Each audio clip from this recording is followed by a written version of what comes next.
Já. Oi, bom dia. Vamos dar início agora à nossa apresentação do Seminário de Farmaco. O nosso grupo é composto por Ana Yasmin, Bruna Coelho, Isadora Leal, Caroline César e Ana Rosa Figueiredo. Vou passar a palavra agora para a Isadora. Então, gente, em primeiro momento, eu vou falar sobre efeito de primeira passagem e biodisponibilidade e também introduzir essa eliminação de fármacos lipossolúveis e o termo da sua atividade e a relação, com o efeito de primeira passagem. O fígado, ele é o principal órgão de metabolização dos fármacos. E esse fato, ele vai se evidenciar no fenômeno conhecido como efeito de primeira passagem. Com frequência, os fármacos que são administrados por via oral são absorvidos pelo trato gastrointestinal e transportados diretamente até o fígado por meio da circulação porta. Assim, o fígado vai ter a oportunidade de metabolizá-los antes de alcançarem a circulação sistêmica e antes de atingirem seus órgãos-alvo. É preciso considerar o efeito de primeira passagem quando se planejam esquemas posológicos, visto que, se o metabolismo hepático for extenso, a quantidade de fármaco que alcançará o tecido-alvo será muito menor do que aquela quantidade administrada por via oral. Certos fármacos são inativados de modo tão eficiente em sua primeira passagem pelo fígado que não podem ser administrados por via oral, devendo-se utilizar a via parental. E um exemplo disso que eu acabei de falar é o agente antirrítmico lidocaína, cuja biodisponibilidade é de apenas 3% quando administrado por via oral. Então, para que a gente entenda melhor, a biotransformação de fármacos é um processo que transforma essas moléculas, esses fármacos originais que se distribuíram pelo organismo, que já se ligaram aos seus receptores farmacológicos, promovendo seus efeitos, e depois de terem seus efeitos finalizados, eles podem ser biotransformados para que possam ser eliminados do organismo. Esse processo de biotransformação ocorre quando o fármaco sofre o seu processo de primeira passagem e isso pode interferir diretamente na biodisponibilidade. As eliminações de fármacos lipossolúveis dependem do processo de biotransformação para que haja tanto o término da sua atividade e para que se transformem em metabólicos totalmente hidrofílicos e consigam ser eliminados, na maioria das vezes, uma eliminação renal pela urina.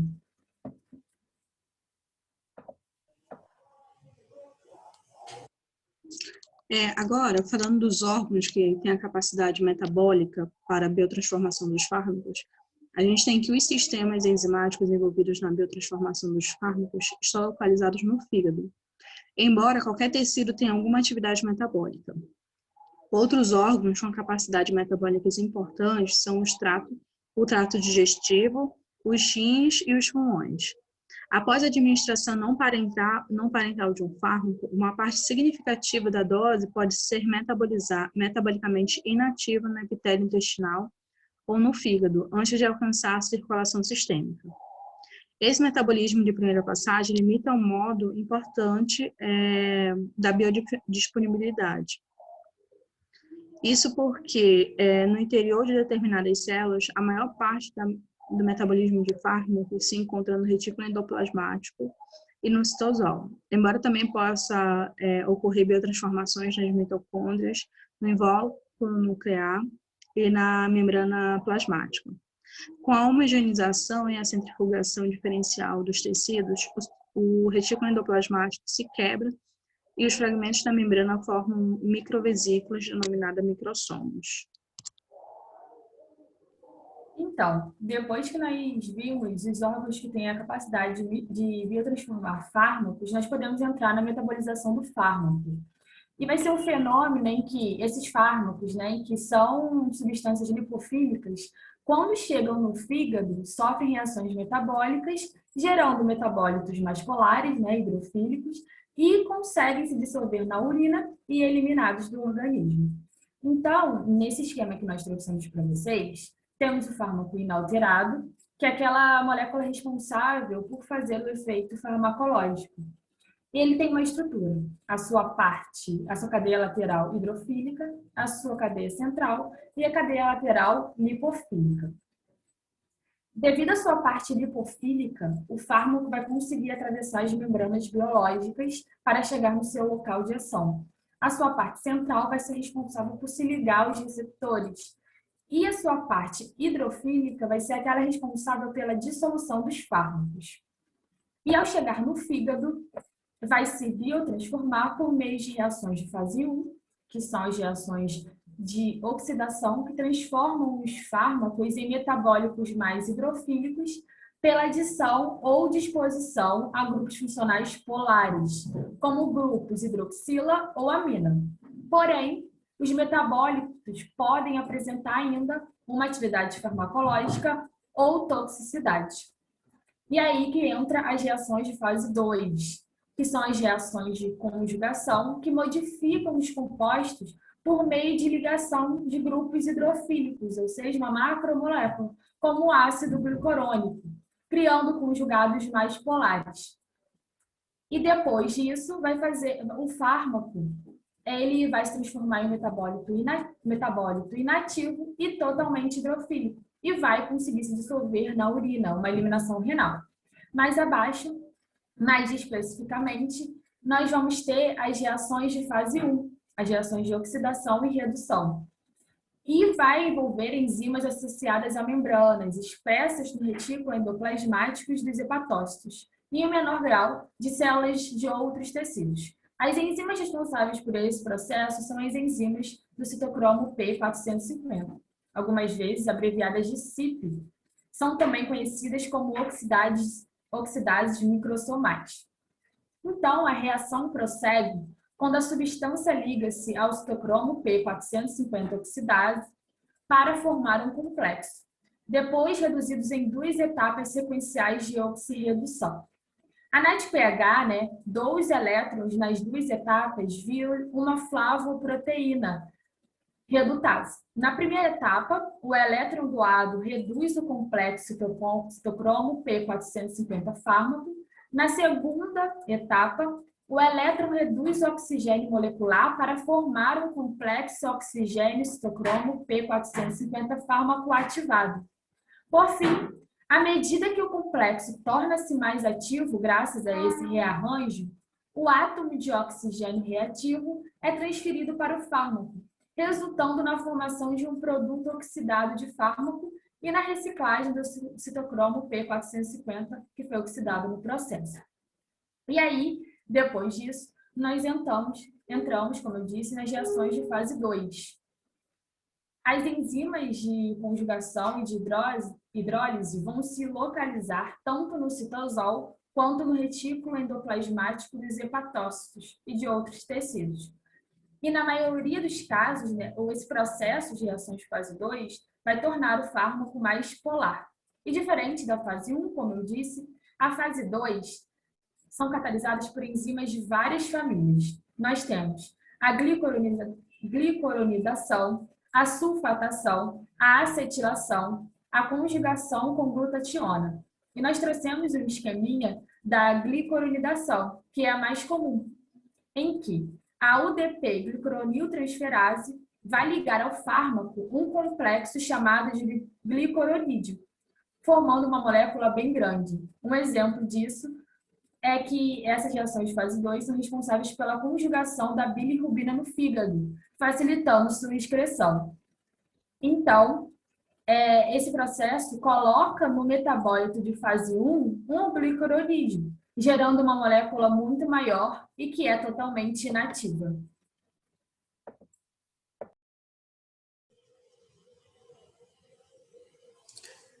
Agora, no próximo tópico, a gente vai ver a importância da biotransformação na geração de metabólitos tóxicos ou ativos ou inativos.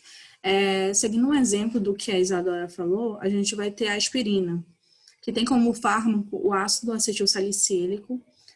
E o que acontece é que o ácido acetilsalicílico, quando chega ao fígado, ele pode sofrer através das CYPs, que são enzimas do citocromo P450, reações de oxidação, hidroxilação, desalquilação, desaminação, hidrólise, ou seja, reações de funcionalização gerando o ácido salicílico, ocorrendo uma troca no grupo funcional.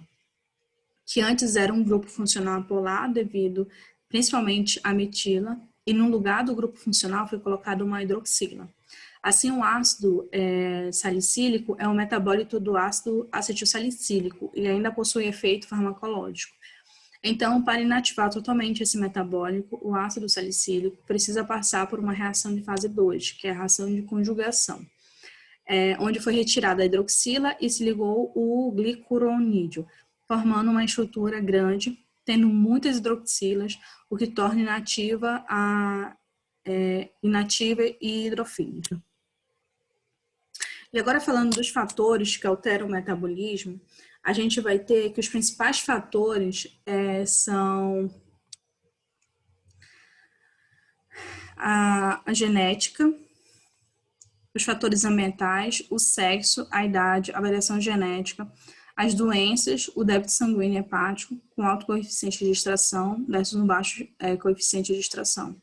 A variação genética pode alterar enzimas da reação da fase 1 e a reação da fase 2, que são as proteínas. Então, de paciente para paciente, a expressão genética pode variar, influenciando na metabolização do fármaco.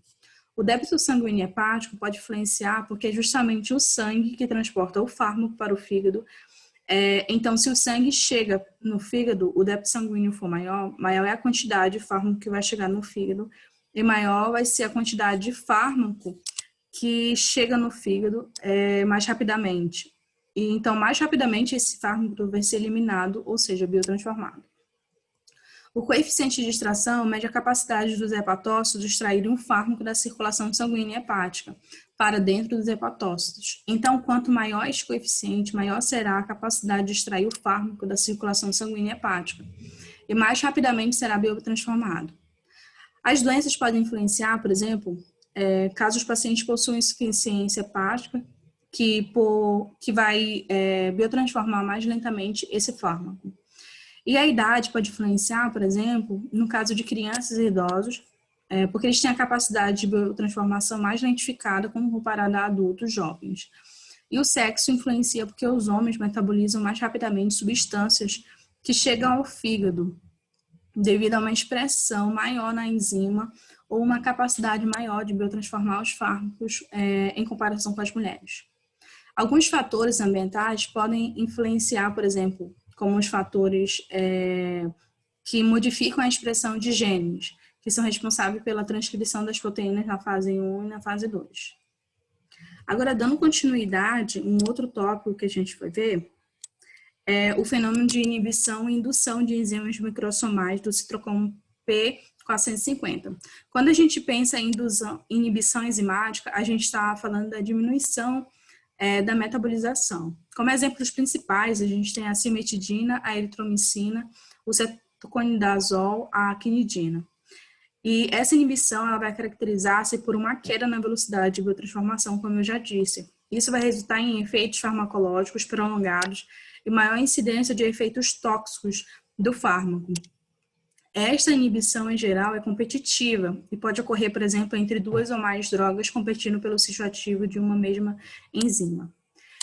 E essa inibição, ela pode levar a interações medicamentosas potencialmente fatais. Um exemplo disso, que é notável, é a interação entre a eritromicina e a cisaprida, que é um fármaco que estimula a motilidade do trato gastrointestinal. As concentrações tóxicas de cisaprida podem inibir os canais de potássio ERG no coração, e assim induzir arritmias cardíacas potencialmente fatais. Por esse motivo, a cisaprida foi retirada do mercado nos anos de 2000.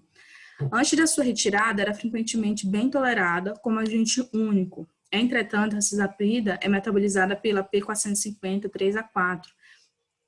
E quando a atividade desse enzima é comprometida em decorrência da administração concomitante de eritromicina, ou de outro inibidor enzimático, as concentrações séricas de cisaprida podem aumentar e alcançar níveis associados à indução de arritmias.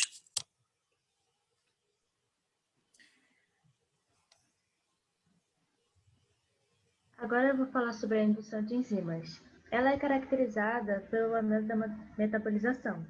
E exemplos dela são o álcool, omeprazol, fenobarbital e rifampicina. A indução enzimática é uma elevação dos níveis de enzimas como complexo citocromo P450 ou da velocidade dos processos enzimáticos resultantes em um metabolismo acelerado do fármaco. E alguns desses fármacos possuem a capacidade de aumentar a produção de enzimas ou de aumentar a velocidade de reação dessas.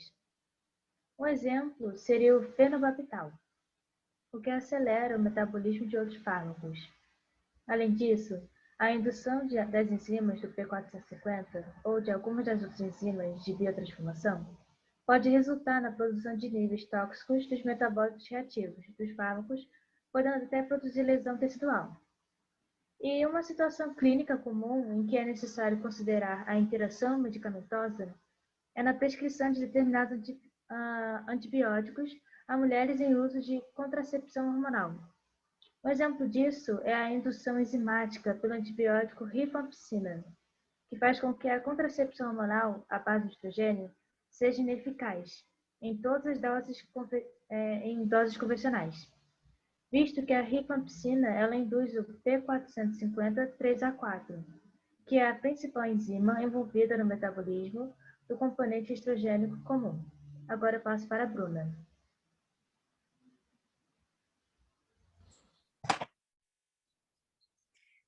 Bom, gente, complementando o que já foi falado até agora, um tópico importante dentro desses mecanismos de biotransformação é a relação entre a ausência da biotransformação dos fármacos e suas respectivas meia-vida. Até agora, a biotransformação e seu processo foi explicado pelas meninas, mas e no caso dos fármacos que não são biotransformados, ou seja, desses fármacos que eles são eliminados em sua forma inalterada, eles realmente existem? Qual seria essa influência da sua metabolização com a meia-vida? Antes de explicar, é importante falar que o processo da biotransformação ele tem como intuito converter justamente os produtos lipossolúveis em moléculas polares e hidrofílicas, para que elas sejam, então, eliminadas pelos rins ou bile. Ou seja, esse processo ele vai alterar a estrutura química das substâncias, visando aumentar a sua excreção pelo corpo, já que substâncias hidrofílicas elas são excretadas com uma maior facilidade. Bom, com isso, um exemplo é a gentamicina, que é um antibiótico da classe dos aminoglicosídeos, utilizado no tratamento de diversas infecções bacterianas, que justamente por ser mais hidrofílica, ela possui sua administração feita por via intravenosa, possuindo uma meia-vida relativamente baixa, de em média 1,5 a 4 horas, sendo administrada de 8 em 8 ou de 12 em 12 horas, isso dependendo da situação de cada paciente. Bom, com isso ela acaba sendo um excelente exemplo que justifica essa relação da ausência da biotransformação com uma redução da meia-vida dos fármacos, já que por ser hidrofílica, ela é excretada com uma maior facilidade, possuindo sua meia-vida reduzida. Entretanto, é importante a gente ter em mente que isso não é uma regra. Fármacos hidrofílicos possuírem uma baixa meia-vida, porque fármacos podem ser não metabolizados, por exemplo, mas por possuírem uma forte ligação com proteínas plasmáticas, isso pode acabar interferindo na sua meia-vida, por exemplo. Então, a gente deve sempre lembrar dos fatores que podem vir a alterar o processo e, consequentemente, o tempo do fármaco no organismo. Então, a gente não deve sempre generalizar esse fator. Aí, agora que a gente abordou o processo de biotransformação, eu vou passar a palavra para a Ana, para a gente dar continuidade agora sobre o processo da eliminação dos fármacos.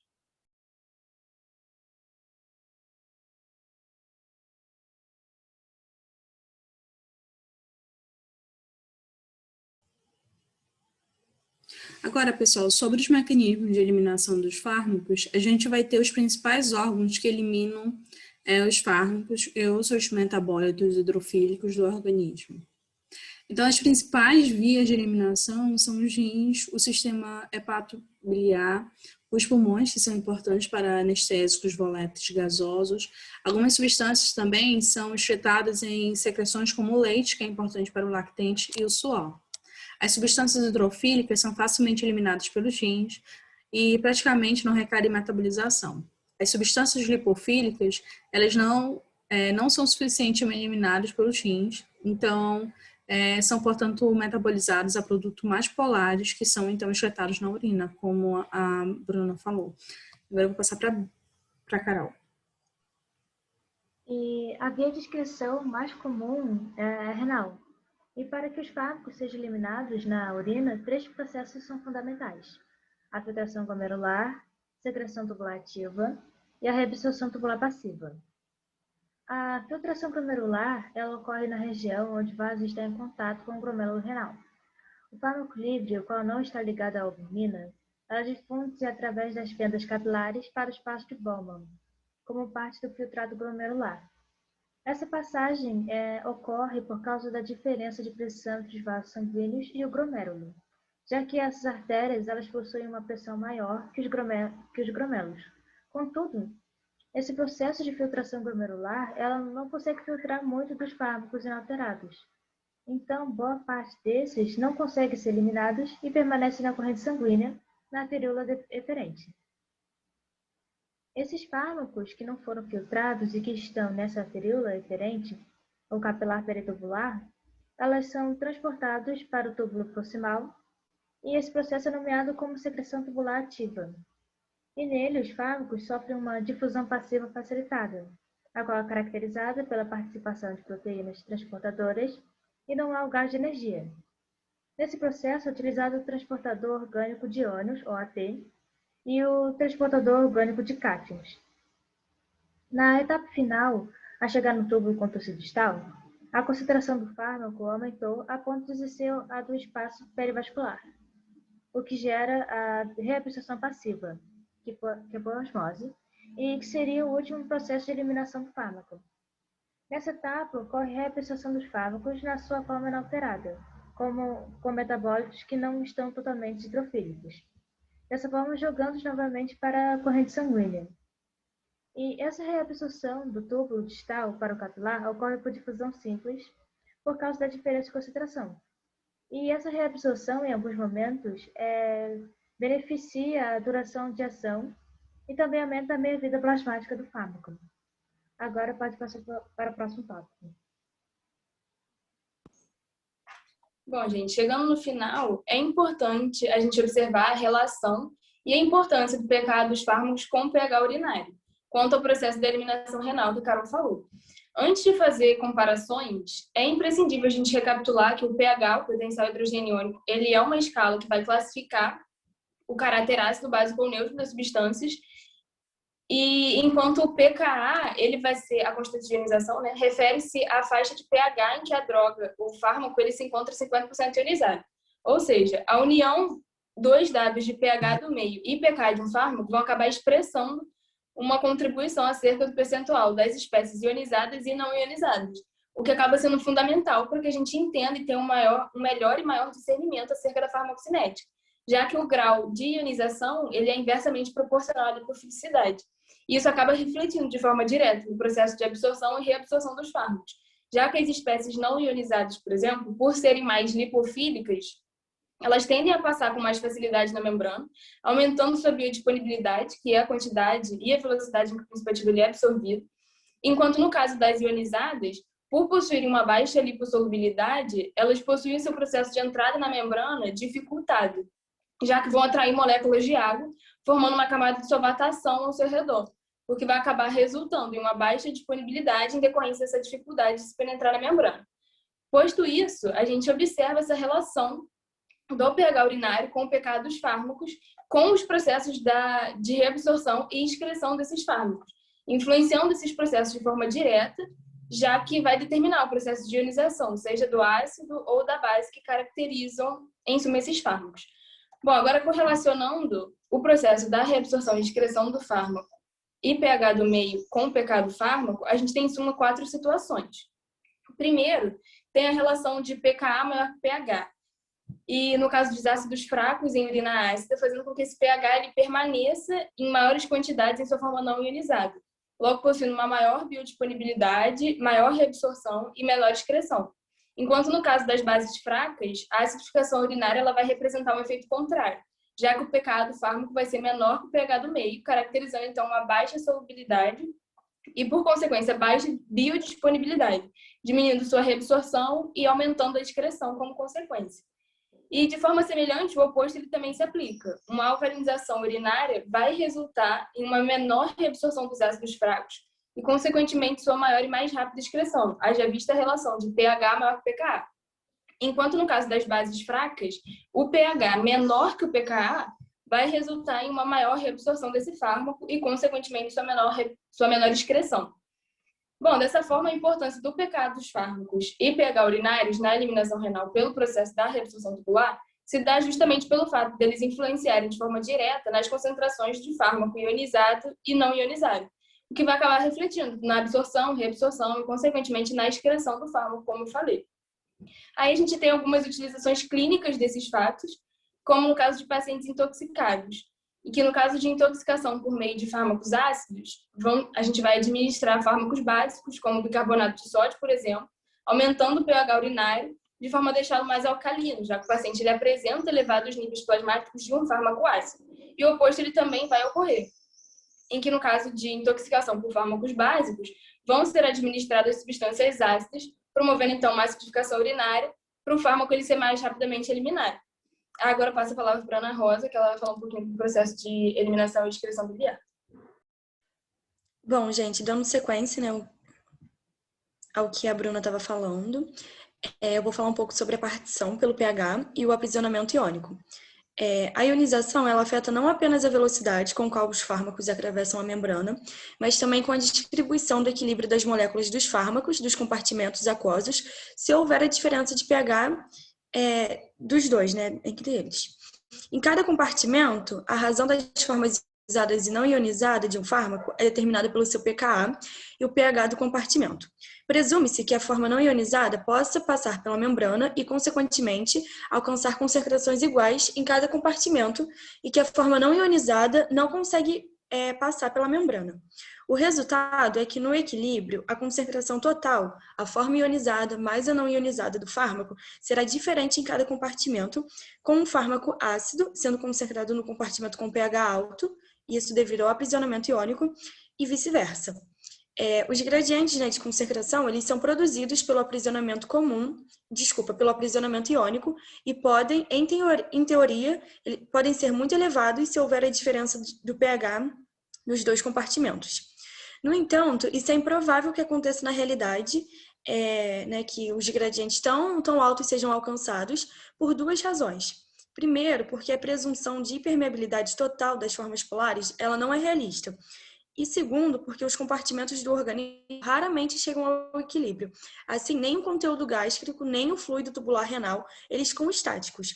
E o fluxo de moléculas de fármacos resultantes reduz os gradientes de concentração bem abaixo das condições teóricas de equilíbrio. Contudo, os mecanismos de partição pelo pH explicam corretamente alguns efeitos qualitativos das alterações de pH em diferentes comprimentos dos organismos sobre a farmacocinética de fármacos que são ácidos ou bases fracas, especialmente em relação à eliminação renal e à penetração pela barreira hematoencefálica. Agora, gente, eu vou falar um pouco sobre a circulação enterohepática. A circulação enterohepática, ela refere-se à circulação de ácidos biliares, de bilirrubina, de drogas ou diversas substâncias do fígado para a bile, seguida pela passagem no intestino, absorção pelo enterócito e a volta para o fígado. Eu vou falar sobre o circuito. Os hepatócitos, eles metabolizam o colesterol em ácido cólico e ácido quenodesoxicólico. Estas substâncias lipídicas, elas são solúveis em ácidos biliares e são conjugadas, né, reversivelmente ligado, principalmente para a glicina ou taurina, moléculas à forma de água solúveis em ácidos biliares primários conjugados, por vezes chamados de sais biliares. Esses ácidos biliares, eles viajam para a vesícula biliar durante a fase interdigestiva para armazenamento e para a parte descendente do duodeno por meio do ducto biliar comum, através da papila duodenal principal durante a digestão. 95% dos ácidos biliares que chegam, né, ao duodeno, eles são reciclados pela circulação enterohepática. Devido ao pH do intestino, a maioria dos ácidos biliares são ionizados e ocorrem principalmente como seus sais de sódio, que são chamados de sais biliares conjugados primários. No intestino delgado inferior e no cólon, as bactérias deshidroxilam alguns dos sais biliares primários para formar sais biliares conjugados secundários, que ainda são solúveis em água. Ao longo do íleo proximal e distal, esses sais biliares primários conjugados são reabsorvidos e ativamente, né, na circulação portal hepática. E as bactérias, elas vão desconjugar alguns dos sais biliares conjugados primários e secundários de volta aos ácidos biliares solúveis em lipídios, que são absorvidos passivamente pela circulação hepática. Finalmente, os ácidos biliares conjugados, que permaneceram ácidos biliares não ionizados, eles são absorvidos passivamente. O sangue venoso do íleo vai direto para a veia porta e depois para os sinusóides lá no fígado. Lá, os hepatócitos, eles vão tirar os ácidos biliares de maneira muito eficiente e pouco escapatória do fígado. Isso é saudável, né, para a circulação sistêmica. O efeito líquido, né, da recirculação enterohepática é que cada molécula, né, de sal biliar ela é reutilizada cerca de 20 vezes, muitas vezes, várias vezes durante uma única fase digestiva. Eu vou falar um pouco sobre a bilirrubina. A bilirrubina ela é conjugada com um ácido glicurônico no fígado e por meio de uma enzima que a torna solúvel em água. Muito disso, né, vai para a bile e, portanto, para o intestino delgado. Embora 95% da bile ela é secretada, reabsorvida, né, pelo intestino delgado, a bilirrubina conjugada ela não é reabsorvida no intestino delgado. Toda a bilirrubina conjugada no intestino grosso é metabolizada pelas bactérias do cólon em urobilinogênio, que é posteriormente oxidado em urobilina e estercobilina. A urobilina e estercobilina são produtos da degradação das fezes e, por isso, né, tem a cor marrom. No entanto, assim como a bile, parte do urobilinogênio é reabsorvido e ressecretado na bile, que também faz parte da circulação enterohepática. Agora eu vou falar um pouco sobre a desvantagem, né, e a vantagem dessa circulação. Primeira desvantagem. Quando o fármaco ele chega na bile, após ele ter sofrido a biotransformação no fígado, ele é armazenado na vesícula biliar, mas depois a bile ela é secretada junto ao fármaco.